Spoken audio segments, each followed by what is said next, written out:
This video sponsored by Gen Reviews. Gen Reviews means நீங்கள் ஆன்லைனில் purchase பண்ணக்கூடிய product பற்றின ரிவ்யூஸை ஜென் ரிவ்யூஸில் தெரிஞ்சுக்கலாம். இதற்கான லிங்க் டிஸ்கிரிப்ஷனில் கொடுத்துருக்கேன், யூஸ் பண்ணிக்கோங்க.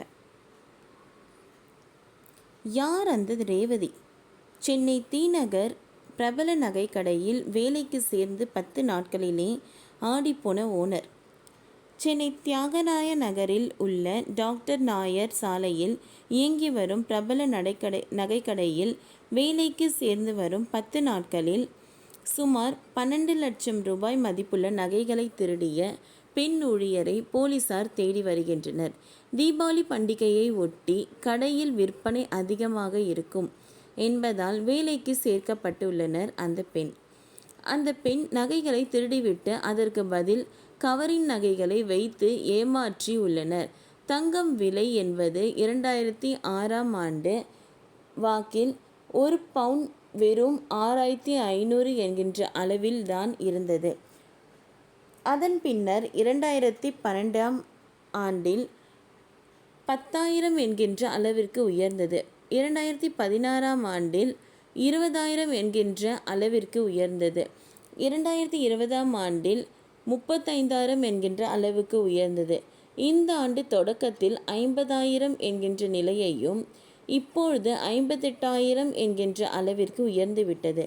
தங்கத்தை வாங்க வேண்டுமென்றால் செய்கூலி, சேதாரம், ஜிஎஸ்டி என தொகைகளை சேர்த்து பார்த்தால் ஒரு பவுன் நகைக்கு கிட்டத்தட்ட கூடுதலாக 1/4 பவுன் தங்கத்திற்கான பணத்தை கூடுதலாக அளிக்க வேண்டியுள்ளது.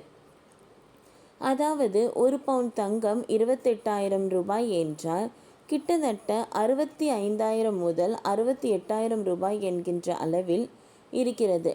இதனால் தங்க நகைகளை திருடுவதற்கான முயற்சிகள் முன்பை விட இப்பொழுது அதிகமாக நடக்கின்றன. பூட்டி இருக்கும் வீடுகளில் தங்கம் திருடுவது மட்டுமின்றி நகைக்கடைகளிலேயே திருடுவது அதிகமாக உள்ளது. சென்னை தியாகராய நகரில் பிரபல நகைக்கடைகளில் வேலை செய்த பெண் தங்க நகை திருடியுள்ளார். அவர் எப்படி செய்தார் என்பதை பார்ப்போம்.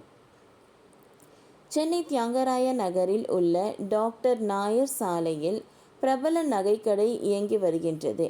தீபாவளி பண்டிகையை ஒட்டி நகை விற்பனை அதிகம் இருக்கும் என்பதால் அந்த கடையில் புதிதாக சில ஊழியர்களை பணிக்கு சேர்த்திருந்தார்கள். அதன்படி கடந்த மாதம் 22ஆம் தேதி அன்று ரேவதி என்ற பெண் வேலைக்கு சேர்ந்திருக்கிறார். அவர் கடந்த 3ஆம் தேதி முதல் திடீரென்று வேலைக்கு வராமல் இருந்திருக்கிறார். இதனால் சந்தேகமடைந்த கடையின் உரிமையாளர் சுரேஷ் செயின் கடையில் ரேவதிக்கு ஒதுக்கப்பட்ட பகுதியில் உள்ள நகைகளை தணிக்கை செய்தபோது ரூபாய் 12 லட்சம் மதிப்பிலான தங்கம் மற்றும் வைர நகைகளுக்கு பதில் கவரிங் நகைகளை இருப்பதை கண்டு அதிர்ச்சி அடைந்தார். இதையடுத்து கடையில் உள்ள கண்காணிப்பு கேமராக்கள் ஆய்வு செய்த போது பெண் ஊழியர் ரேவதி உண்மையான நகைகளை திருடி விட்டு கவரிங் நகைகளை வைக்கும் காட்சிகள் பதிவாகியிருந்தன. இதையடுத்து திருட்டு சம்பவம் குறித்து கண்காணிப்பு கேமரா ஆதாரத்துடன் பாண்டி பஜார் காவல் நிலையத்தில் நகைக்கடையின் உரிமையாளர் சுரேஷ் ஜெயின் புகார் அளித்துள்ளார். அதன் பேரில் போலீசார் வழக்கு பதிவு செய்து விசாரணை நடத்தினார்கள். இதில் அந்த பெண் போலியான முகவரியை கொடுத்து பணியில் சேர்ந்திருப்பது தெரிய வந்துள்ளது. தலைமறைவாக உள்ள அவரை பாண்டி பஜார் போலீசார் தேடி வருகின்றனர்.